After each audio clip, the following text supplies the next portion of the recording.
Hello, welcome to the Balanced Body podcast. I'm Lindy Royer, physical therapist, founder of Park Meadows Pilates and Physical Therapy in Lone Tree, Colorado, and Balanced Body faculty member. I'm here today with my friend Krista, and we're going to be demonstrating some variations of resisted arm pulls on the Reformer using the Infinity foot bar. So Krista's lying supine, and obviously we have the shoulder rest pulled out. This is going to give her more access to full shoulder elevation. Something that you might want to think about when you're working with your students is if you wanted to limit their shoulder extension or elevation, you might want to leave the shoulder rest in so that they are less likely to be able to go into full elevation if this is something that you're working on with your students. However, today we're going to do full elevation of the shoulders, maintaining organization of the shoulder girdle, and control of the core. So Krista, can you reach your hands up over your head? And she's going to take a hold of the foot bar. Notice that she used her feet to push herself out so that she's starting off in a nice comfortable shoulder position. Elbows are bent, shoulders are at a scaption angle at about 90 degrees of shoulder flexion. She's going to float her legs up into a tabletop or chair position, maintaining this lovely neutral or optimal spine alignment. The chest is open, the head is resting comfortably on the headrest. And Krista, as you start to do this, just notice if you're keeping a relatively light grip or if you're starting to really grip with the thumbs and the hands. So we want to ideally have the thumbs over the foot bar right next to the index fingers with just a nice light cupped grip. So Krista's going to take a breath in to prepare, and as you exhale, you're going to pull yourself underneath the bar. What we're looking for here is she able to maintain the organization from her head, through her torso, through her legs, and into her feet. And then as she starts to go down into shoulder elevation, can she control that motion? Now we could add a little bit of scapula motion here at the top and at the bottom.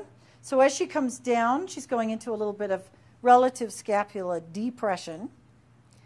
And then as she goes up, is she able to maintain that until her arms go overhead when we start to see a little bit of widening or upward rotation of the scapula?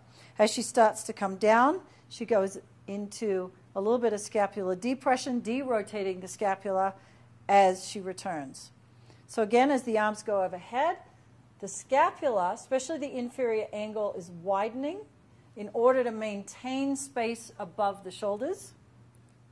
Very nice. And on this next one, we're going to have Krista keep the bar at about chest level. So can you pull the bar underneath? And she's going to maintain the carriage there as she takes her right hand away. And we're looking to see if she's able to stabilize while she's just holding with one arm, and then repeating the exercise with single arm. So what I'm looking for here is, can she maintain symmetry through the torso, or is she now starting to add side bend, rotation, or other deviations, perhaps even into the legs, to try and initiate that movement? This is going to give us some information about how her scapular organization is, how her upper extremity control is, also as it relates to trunk control. And pull the carriage back in, and then place your right hand. So we're going to move straight into a nice abdominal variation here. Krista, you're going to take your legs into a frog leg position. Heels are coming together, legs are out in a little bit of an externally rotated position with a focus on squeezing heels in. Now, as she starts to go out into shoulder elevation, she's going to also reach the legs out away from her, maintaining trunk control, and then pull yourself back in. This is a variation that resembles a double leg stretch. This is an excellent exercise for people with neck and shoulder problems who aren't able to go into flexion. It's also excellent for osteoporosis. Notice we're maintaining a nicely supported neutral spine here, but there's a lot of deep abdominal control in order to maintain this position. So if you needed to limit shoulder motion, you could still get a lot of torso control out of this exercise by asking your student to just keep a little bit of elbow and shoulder flexion And we're going to allow Krista now to take a well-deserved rest as she slides the reformer back down into its home position against the bumpers, lowering the feet, lowering the arms down by the side. Thank you, Krista, and thank you for watching.